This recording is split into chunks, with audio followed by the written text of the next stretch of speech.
The compliments that make her think about you for days. Most men don't understand the art of a compliment. Not really. They think it's about being polite, saying something sweet. You're beautiful. You have nice eyes. You're fun to be around. Harmless? Maybe.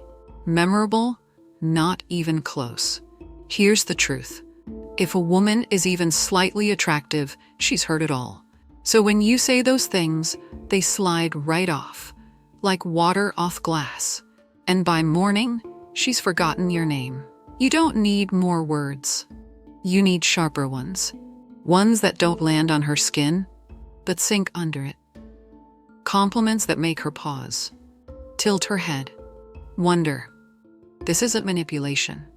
It's psychological precision. On Soul of Life, we don't play surface games. We study human nature. We speak with intent. Today, you'll learn 3 compliments that leave an imprint on her mind and maybe her heart. Let's begin. Part 1. There's something about you I can't quite figure out. Most compliments wrap things up. They feel like a final judgment. You're beautiful. You're funny. I like you. End of story. But this one? There's something about you I can't quite figure out. It doesn't close the conversation. It opens it. It doesn't give her a conclusion. It gives her a question. And people don't walk away from questions they can't stop thinking about. This isn't flattery. It's a psychological spark. Because what you're saying is simple. I see something. I just don't know what it is yet. And that not knowing, that's what pulls her in. Most men try to win a woman over by listing what they like. Her smile, her energy, her laugh. But what they don't realize is, when something is obvious, it's also forgettable. If she's even remotely attractive, she's heard it all before. But when you say, there's something about you I can't quite figure out, you're no longer another voice in the crowd. You're the one who's curious, not convinced. The one who notices what can't be easily named. And that shift in energy, it does 3 powerful things. It makes her feel unique, not just appreciated, but singled out for something unspoken.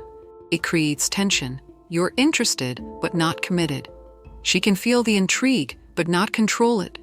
It invites investment. Now she's wondering what it is about her that's pulling you in. But here's the thing. Delivery matters. If you drop this line like a pickup artist, it falls flat. It becomes a trick, and she'll feel it. But if you say it with stillness, with a pause, like the thought just occurred to you, that's when it lands. Picture this. She says something strange, insightful, unpredictable. You tilt your head, pause for half a second, and say, you know, there's something about you I can't quite figure out. Then, you let it sit. You don't rush to explain. You don't chase the moment.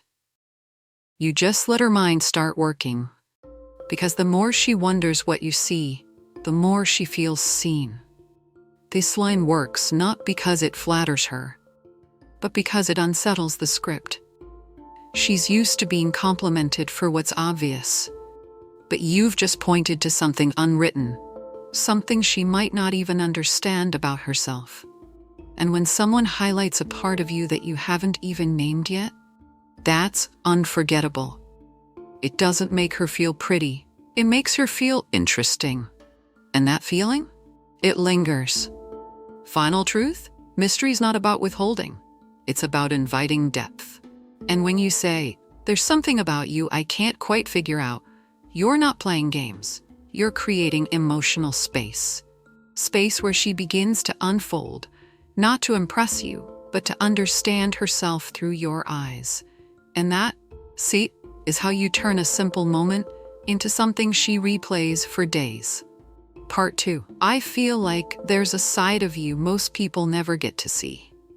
This isn't just a compliment. It's an emotional key, one that unlocks something she spent years protecting. Most women live their lives being watched, judged for how they look, how they act, how they fit into the social script. They're trained to perform, smile, agree, sparkle. But beneath that performance, There's always something more, a private world, a guarded softness, a truth that rarely sees daylight. And when you say, I feel like there's a side of you most people never get to see, you're doing something extraordinary. You're reaching past the outer image and touching what's underneath. Why does this line work so powerfully? Because it says, I see you, not the version you project, the real one, the quiet one, the hidden one. You're not complimenting her beauty, you're recognizing her depth. And this shift, this sudden awareness that someone is seeing what others ignore, it stirs something deep inside her. 3 things happen instantly. She feels safe. You're not trying to impress her. You're witnessing her. And when a woman feels emotionally seen without pressure, she opens. She becomes curious. Curious about what you've picked up. Curious about what version of herself she's let slip. She starts to reveal, not for validation, but for resonance. She wants to show you more, because your presence feels like permission. But like all powerful things, this line must be timed. It works best when something genuine cracks through her surface. She tells you a story about her past. She laughs in a way that's unfiltered. She drops her guard for just 1 second. That's your window.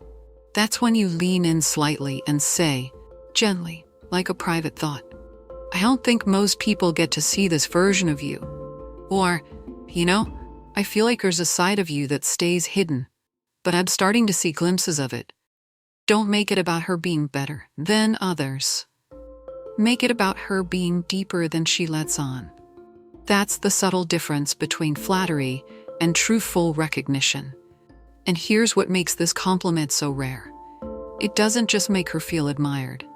It makes her feel understood. That kind of emotional connection, the sense that someone gets you, not just likes you, is addictive. Most men chase beauty. Few have the awareness to acknowledge intimacy of identity. When you deliver this line with sincerity, she'll remember it, not because of how it made her feel, but because of how it made her reconsider herself. Pause. Don't push. Don't explain. Let her feel the quiet echo of your words. Because in that silence, she'll start thinking, what does he see that others don't? Why do I feel more myself around him? What part of me just got noticed? And just like that, she's drawn in. Not toward the version of you that's flashy or loud, but the version that sees quietly. Final insight, this isn't a compliment about her. It's a statement about your awareness. It says you pay attention, that you're not here to consume her beauty, but to understand her presence. And that is something few men ever offer. So use this line with care. Say it only when you mean it, and when the moment feels real.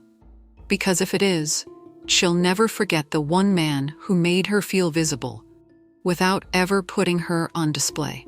Part 3. I can't decide if you're trouble or exactly what I need. This line is different. It doesn't flatter her. It disorients her. And that's why it works. Most men rush to define what a woman is to them. You're perfect. You're exactly what I've been looking for. You're the most beautiful woman I've ever met. But here's the hidden problem with that. It gives her all the control. She becomes the prize. You become the applicant. Now she gets to decide whether or not you're good enough for her. But when you say, I can't decide if you're trouble or exactly what I need, everything flips. You're not putting her on a pedestal. You're placing her in paradox. And paradox is power. So why is this line so effective? Because it introduces uncertainty. Not about your interest, but about your judgment. You're saying, you fascinate me, but I'm not sure if that's a good thing. And in doing so, you create emotional tension. That tension is what makes her lean forward. Because now she's the one wondering what she means to you. This line taps into 3 layers of desire. Mystery. She's not used to being seen as unpredictable. This makes her feel like more than a stereotype. Challenge.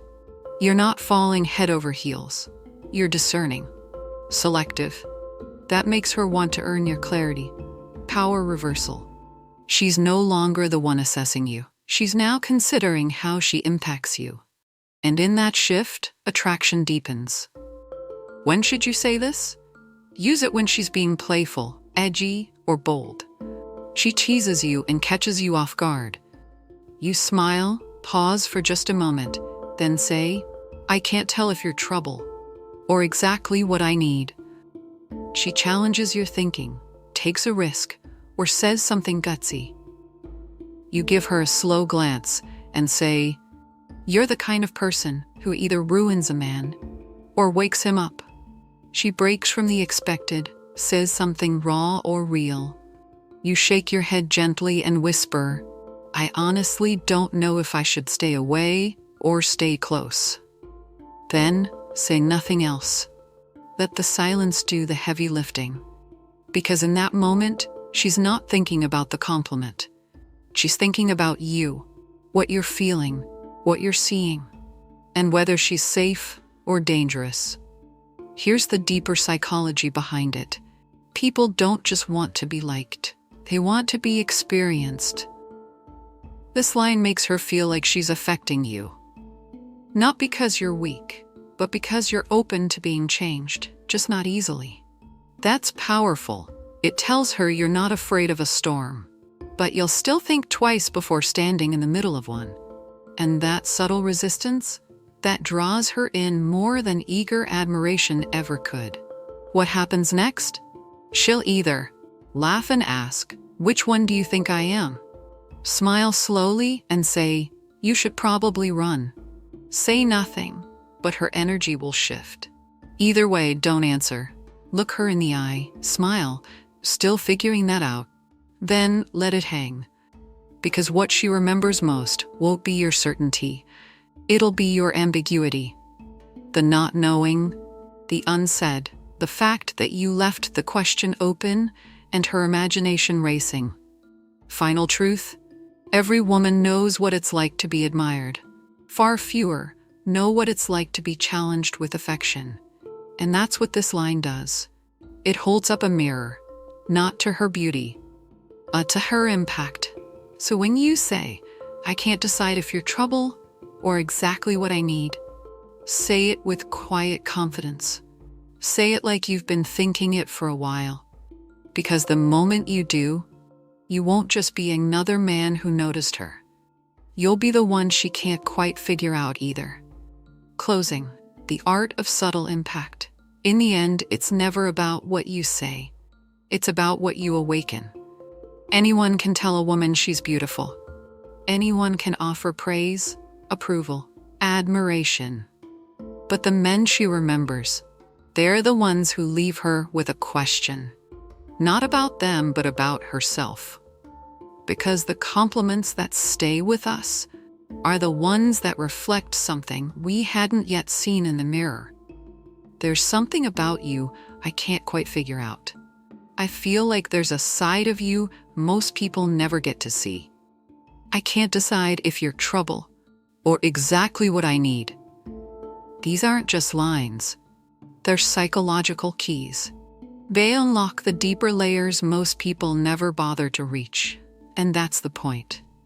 You're not here to play the same game everyone else plays. You're here to create tension, intrigue, and emotional intimacy without ever losing your center. The Stoics believed in the power of presence, in saying little, but meaning much. So speak like a man who sees. Not just looks, not just vibes, but essence. And if you carry yourself with that kind of awareness, you won't need to chase attention. It will find its way to you quietly, powerfully, inevitably. If this resonated with you, subscribe to Soul of Life, a space where psychology meets presence, where we study the language of emotional impact, one sentence at a time. And if there's someone in your life who needs to stop complimenting like a boy and start speaking like a man, share this with them. Because subtle power is the only kind that lasts.